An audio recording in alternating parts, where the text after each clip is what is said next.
be, thanks. Let us start with the most difficult stuff. Alan, tell me who you play. I play Colonel Brandon. Christopher, I think his name is. That's mentioned once. Otherwise, he's a colonel. Probably known as Kit to his old Indian Army chum. Who, at the beginning of the film, who is he as he's introduced to us? He's part of the local community, but he's a landowner. He's got his own house. He's obviously moneyed, although we later learn that it's been quite a struggle to pay off the debts that father and brother and family had left behind. And I guess he carries a fair amount of mystery with him, in a sense, because we learn eventually of a long ago love affair that went very wrong, and he hasn't really formed any close relationships since. He's regarded in two very different ways by many of the protagonists. I mean, to Eleanor describes at one point the best and the kindest of men. To Marianne and her set, her way of thinking, not that at all. I mean, it must be a rather difficult role for you to turn it around as the course of the film goes on, to be presented as a man at first that Marianne has no interest in at all, an act of sort of revulsion with his steadiness. Well, yes, but the story is called Sense and Sensibility, and it's very much two sides of one coin, and I guess it's no accident, given the fact that a woman wrote it, that you have to watch a very impulsive and spontaneous creature almost have to have a nervous breakdown before she arrives at sense, if it is sense, to finally get together with somebody who... It's not just steadiness he offers her. I mean, he's a very compassionate and feeling person. So it's about, I guess, a kind of maturing process. So my job is really to present a very steadfast image, I guess. Something that eventually this creature of many moods can come to understand and want. That's what Marianne can see in Brandon. What does he see in her? What speaks to him? Well, it's the age-old attraction of opposites. I mean, wonderful to be in a very comfortable house in a beautiful part of England with this gloriously beautiful live wire young wife. And yet, of course, it's a while before that young wife part happens. How does he take to that relationship between Willoughby and Marianne? How does he handle that? With great grace, I think, and dignity. I mean, he doesn't ever assume that anything's going to happen between him and Marianne, and so he behaves with, like as he is, and is described as a perfect gentleman. And I was going to say, why were you attracted to the role? But that's clear, because you are one yourself. But oh, hardly. It's not it's more of an ensemble film, this, than some of the things we've seen you in recently. Was that an added attraction, or was it what made you say, yes, I want to do this? Well, if ever there is a British movie, even though it may be organised and funded out of America, it's always something that one tries to get connected with.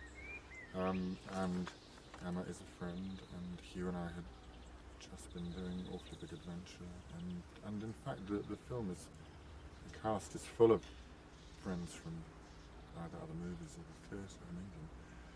And also, of course, I had and have huge admiration for Ang Lee, the director, and had just seen Eat, Drink, Man, Woman.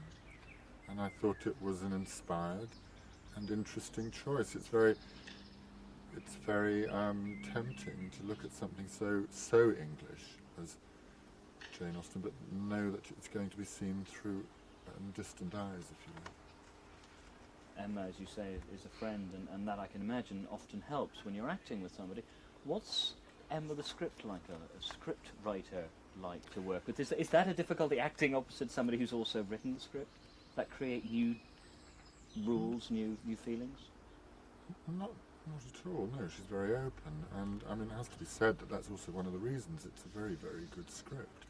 It's very difficult to adapt a book of this length and complexity, and she's done an extraordinary job, and it's properly still an ongoing conversation, moment by moment. You say, well, I don't know whether this is quite working, and there's a lot of plot around the Brandon character which has to be dealt with quite quickly, whereas in the book, of course, it takes pages of exposition.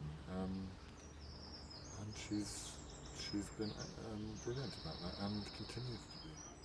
You were saying you'd admired Eat, Drink, Man, Woman, and what's the reality of working with a Taiwanese director who hasn't filmed on this budget, in this language, in this country before? How has that worked out?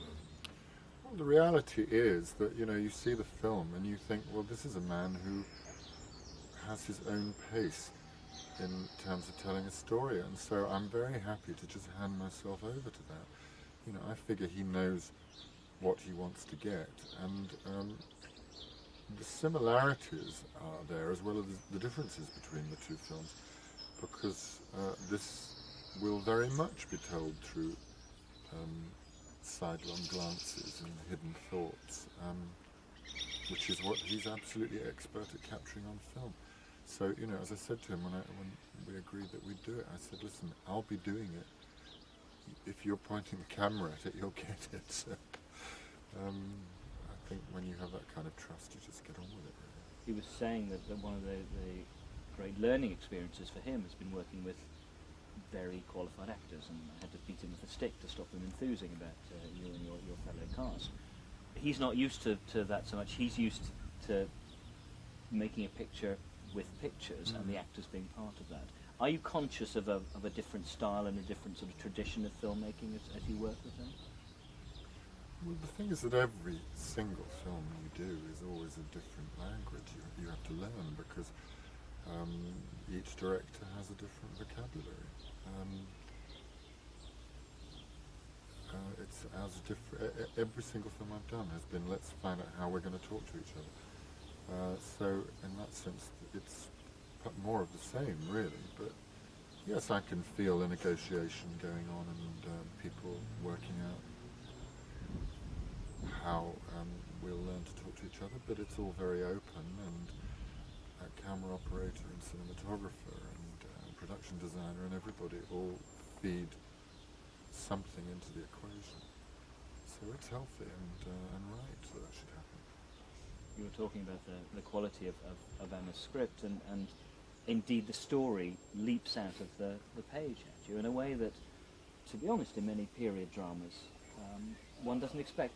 Partly the passion, but also there is genuine humour and comedy, it struck me, in that. Is that something that you actors are conscious of and alive to the possibilities of? Well, if you've ever read Jane Austen, I mean, then you have part of the utter pleasure of it is its brilliant humour, and that's what she's been so faithful to. But it's subtle, you know, it's not slapstick. It's got to come out through character. So it's great that although there are laugh lines there, if you want to call them that, they're not going to exist unless the characters are rich and three-dimensional. How able will an audience be, do you think, to relate to those manners and mores of 200 years ago? I mean, are they the emotions that you, Marianne, and the rest experience still, will they speak to an audience today? I think the books are still selling. All over the world, you know, Jane Austen societies are many and varied. The point is that at the end of the story, well, I was going to say boy gets girl, but actually two boys get two girls, so you get a double dose of a tried and tested formula. But Jane Austen, and indeed is possibly my favourite author, so I don't need to be persuaded of her skills. I'm more thinking of the audience, particularly the States, and will think, oh, Jane Austen literature. It's a genuine, I hope you would agree, a genuine shock to them, how alive and contemporary this story will feel to them. Well, if it's a shock, I hope it'll be a pleasure.